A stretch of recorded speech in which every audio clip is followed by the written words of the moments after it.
The Lord be with you. And with your spirit. A reading from the Holy Gospel according to St. John. Glory to you, O Lord.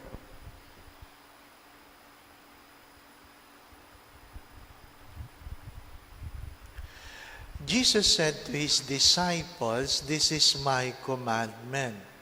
Love one another as I have loved you. No one has greater love than this, to lay down one's life for one's friends. You are my friends if you do what I command you.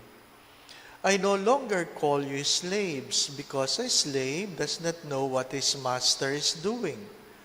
I have called you friends, because I have told you everything I have heard from my Father.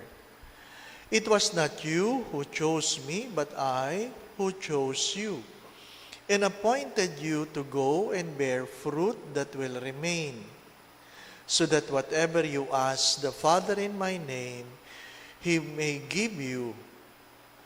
This is, I command you, love one another."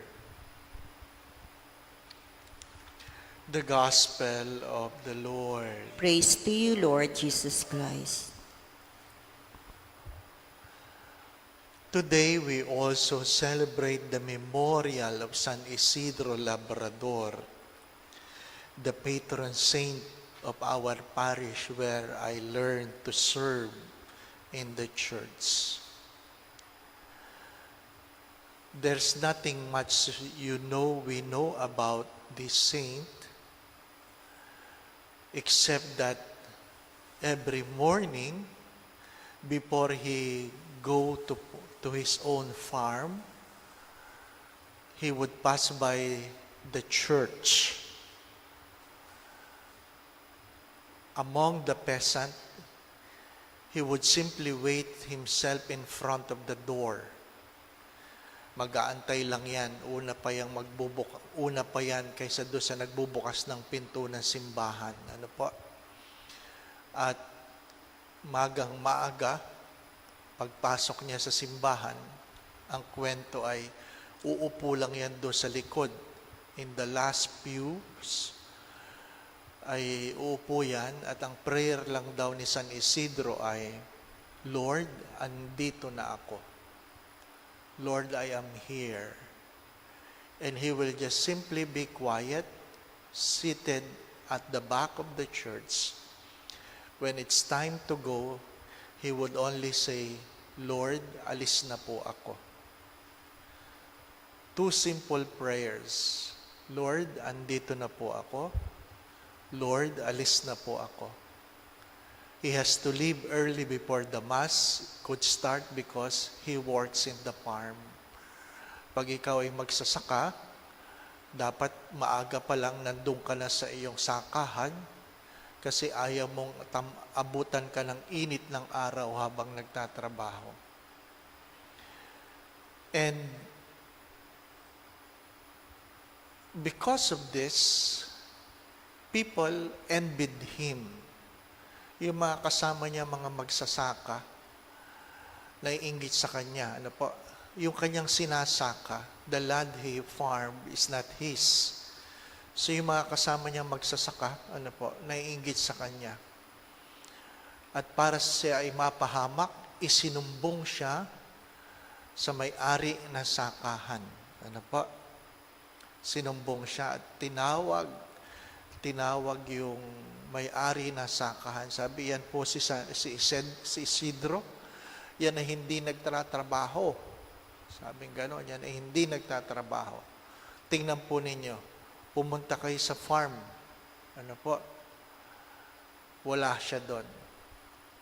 What made him a saint, perhaps, is not simply just the prayer, but when the owner of the land, together with all other cohorts who hated him, when they went to the farm, they saw an angel, isang anghel, na nag-aararo dun sa palayan kung saan dapat tinatrabaho ni San Isidro.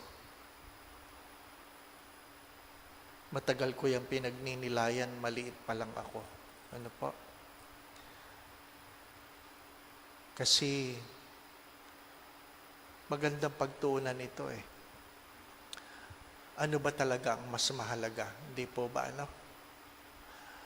What are your priorities? That's why I always say this, unless the Lord bless the work of your hands, you labor in vain. Kahit gaano ka kasipag at hindi pinagpala ng Diyos ang iyong mga palad, ang iyong hirap ay walang mararating. Kahit gaano ka kagagaling, magsabi kayo, kahit gaano kayo katalino, kung hindi pagpapalain ang mga palad ninyo para magtrabaho, lahat ng inyong kikitain, lahat ng inyong ginagawa ay mauuwi lang sa wala. Come to think of it. Come to think of it. My dear friends, my brothers and sisters, that's why there are people who earn so much and still they go home lacking. There are people who work so hard and at the end they accomplish not enough. You ask yourself, there's a saying, it's not enough that you work hard, you work smart. But I would say, it is not enough to work smarter. You must ask the Lord to bless the work of your hands. Looking at the readings of today, as I have said many times, if you really want to follow God, you must love your neighbor as God loves you. You cannot come into prayer in this way if you do not understand the love of God for you.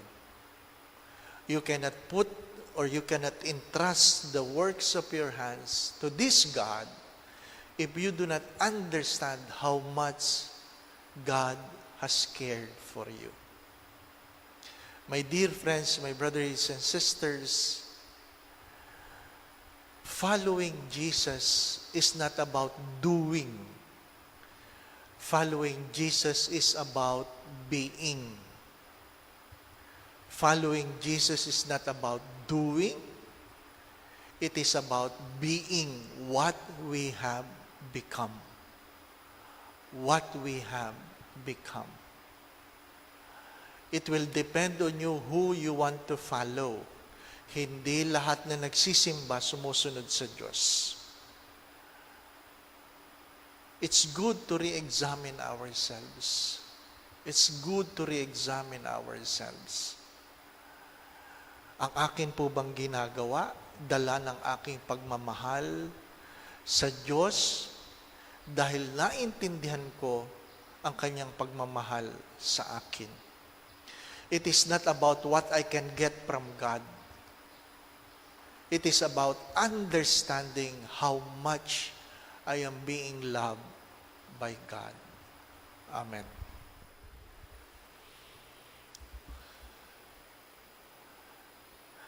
Pag mayroong sale na, kasi marami magsisale ngayon, ano pa, hindi porke sale, kailangan yung bilhin. Remember that. Hindi porke sale, kailangan yung bilhin. Ano pa? Kailangan yung itanong, kailangan ko ba talaga yan? Or baka ang laman lang ng isip mo ay, sayang, mura. Hindi po ba? Ano? With that thought in mind, I just want you to remember this. Hindi porke pag inalis ang ECQ, ano po? GCQ, BBQ. Hindi po ba? Sa sobrang init ng Maynila, BBQ, barbecue. Ano pa? Ay pwedeng kayo ay maglalabasan kagad. Ano po? Hindi porking hindi na pinagbabawal, lalabas na. Ang akin pong paalala, kayo ay pinotektahan, ano po, hindi kayo nahahawa dahil dyan sa ACQ na yan. Baka sa pagbiglang paglabas ninyo, diyan kayo mahawa, magsisisi kayo. Ano pa? Magsisisi kayo. Marami na pong asymptomatic ngayon na kung saan hindi nila alam na sila ay infected, ay baka kayo ay mahawa. Ano po? Kaya nga, kahit sa simbahan, I don't encourage it that you immediately go back and go to church. Ano pa? Mabuti kung magkakilala yung magkakatabi. Pag nahawa, alam ko kung sino nakahawa sa akin. Pero kung tayo ay dayo sa isang simbahan, hindi natin kilala yung sinong ating katabi, mas malaki ang problema natin. Ano pa? So, be prudent. Third, ako po ay mechanical engineer at isa po sa forte ko dati ay yung air handling unit, yung aircon na yan. Ano pa?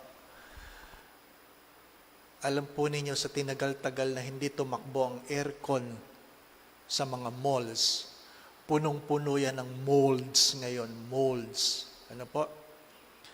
At yan ay pag binuksan, yan ay mananabog, yan ang hihingahin nyo sa loob ng malls. Ang aking masasabi, hindi nga kayo namatay sa COVID, namatay naman kayo sa allergy o hika. O mamili kayo. Hindi po ba, ano? I suggest you don't go to the malls the moment it is opened. It takes almost a month to kill the molds in those air ducts. Ano po? Ay, nako. Parang excited na excited. My dear friends, be prudent. Be prudent. Ano pa? Sayang naman. Going back to what I've said earlier, it is not enough that you work harder. You work smarter. Be smart by being prudent. But it is not enough that you are prudent as long as you do not allow or if you will not ask God to bless the works of your hands, you will go home empty, tired, and perhaps accomplish very little. Let us learn from San Isidro Labrador that before we do all our works, we ask the Lord to bless us. A simple prayer. Lord, andito na ako. And when you go, Lord, alis na po ako. The thought of Teresa of Avila keeps haunting me today. If you only understand how much you are loved by God, then you will understand the words, God alone suffices. God alone suffices. Sapat na ang pagmamahal ng Diyos. The Lord be with you. And with your spirit. And may Almighty God bless you, the Father, the Son, and the Holy Spirit.